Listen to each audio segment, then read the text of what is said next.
So today I want to go over one of my favorite pieces of software that I've used for quite a long time now, and I think it's pretty essential for any developers well, pretty much any developers. This software is called Tower. It is my Git client of choice. Git, if you're not familiar, is a version control system. Tons of great videos already out there on it. I was just looking around for a little bit. And there's a lot of other good clients. There's GitHub Desktop, and there's Git Kraken, and there's a few other good ones. So why do I use this one? Well, I'm going to walk you through why I love it and a few cool little tricks I found while using it over the years that I think are extremely valuable to anyone using Git in their daily workflow. So a couple quick notes is first, this is not just for Mac. For once, I'm using software that's also available for Windows. Second is that it's a little pricey. It's about $70 a year. However, there is a student plan available where students can actually get the software for free. So that's pretty nice. So you scroll all the way down here. Yep. Yeah, students can use Tower for free. So highly recommended. All right, so let's get into why I highly recommend this software once Firefox stops freaking out. And I open Tower. So as you can see, it's a little bit of a mess because I have a lot of repositories on the left. I'm just going to head into the one that I'm currently working on and is open source, so I can talk about it. So first, I want to go over two features that I think are just absolutely essential, and I haven't seen many other software do the same thing. I could be wrong. So there are two buttons that I've added up here as part of the whatever this thing is called, Toolbar. That's what it is. This first button right here, this opens up Finder in the current repository. So with one click, I can instantly be where I need to be. There it is. One click, I can instantly be where I need to be. And I can just drag file into Sublime and work on it or something along those lines. It's very useful. And right next to it, there's a button to open this in Terminal. So I'm not even using the default Terminal app. I'm using iTerm2, and you can configure that in the settings to use any terminal client you want. And so I'm already in the thing. And so it's really nice just to open Tower, open the repo, open Terminal, and I just instantly start building and running the project. So that's pretty nice.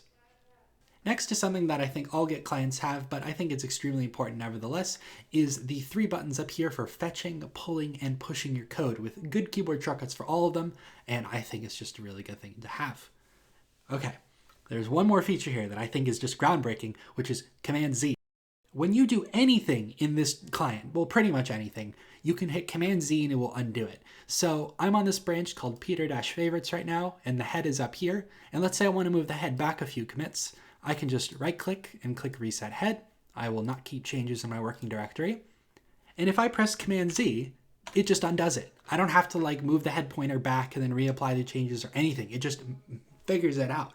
And this is really awesome when you're doing some pretty nasty, branch manipulation or other things like that. It's very, very useful.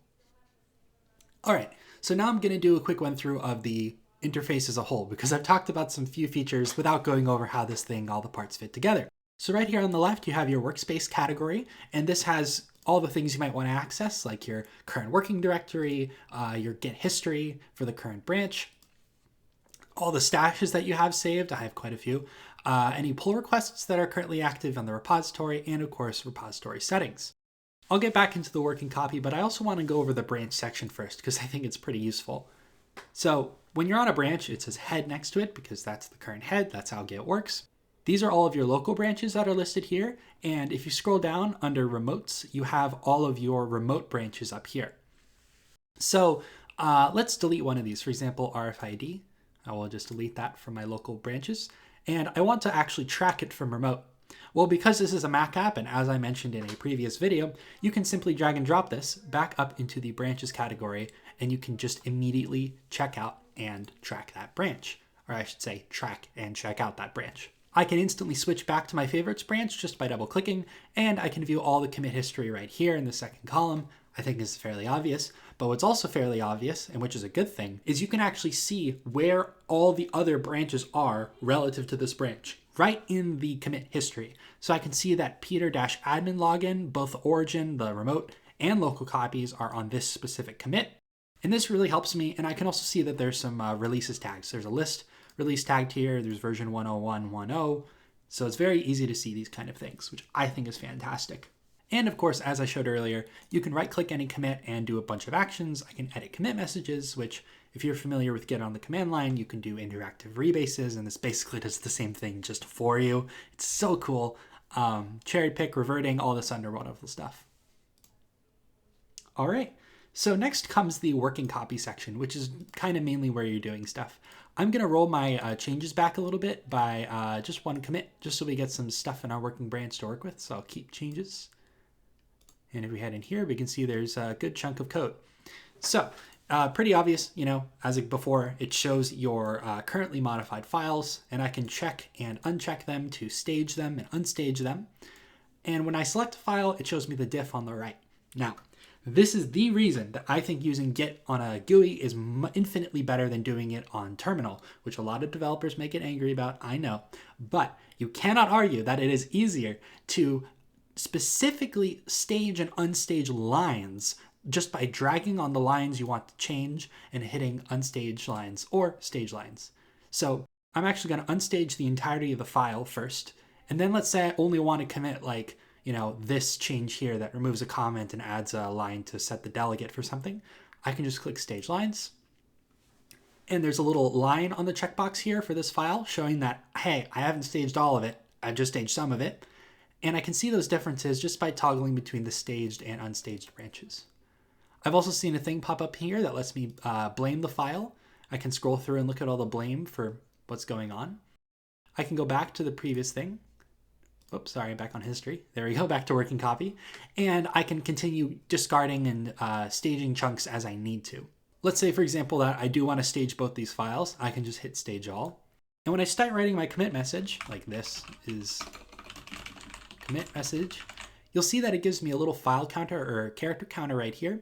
This is because GitHub or Git in general recommends that you limit your initial commit messages to 50 characters so it doesn't get cut off on the website, in which case, if you need to add more detailed description, you can do it in the section that says, you guessed it, something else. Actually just says detailed description. That was a horrible joke. I'm so sorry.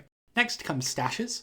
So if I actually don't want to commit this code and I want to stash it for later, there's a great little up arrow pasteboard clip icon that I click to save stash. I can type the message like, oh God, please fix this. And I can either include or untrack files, save the stash, and it's saved. I can view all my stashes by going to the stashes thing on the left, or if I want to just instantly apply one, I can kind of look through this manual sort of list here. And as you can see, it breaks them down per branch with the description that I typed before. This is extremely, extremely useful and I think is a lot faster than the command line. A nice tool feature they add here is delete stash after applying changes. I think this is useful for like when I'm quickly backing up something and need to, you know, fix, like rename a file and then go back to what I was working on without having to deal with that being in my stash history. I can just click apply stash and there it is. All right, so that kind of concludes it. Oh, sorry, one other thing I should mention. As you can see, they support a ton of different account options here: GitHub, Bitbucket, GitLab, Azure DevOps, and Beanstalk, and a bunch of other fantastic ones. You can, of course, just use this locally. That's what I do for like basically all code that I work on at this point. I've learned that lesson the hard way. And I think it's just a fantastic client to use. And of course, as you can tell, they have dark mode support for Mac, and they also have light mode support.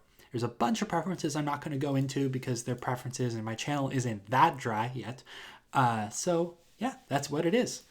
And just as a quick heads up, their website is git-tower.com and has all sorts of information. Their customer support is fantastic. I've worked with them a couple times and they've been very helpful. So yeah, they got a free trial for 30 days. Do I have to say this? This video is not sponsored by them. I kind of wish it was, but my channel is not quite there yet. If you want the channel to get to that point of notoriety, feel free to subscribe, hit the bell icon like you're slamming the Liberty Bell into pieces, and hopefully see you on the next video.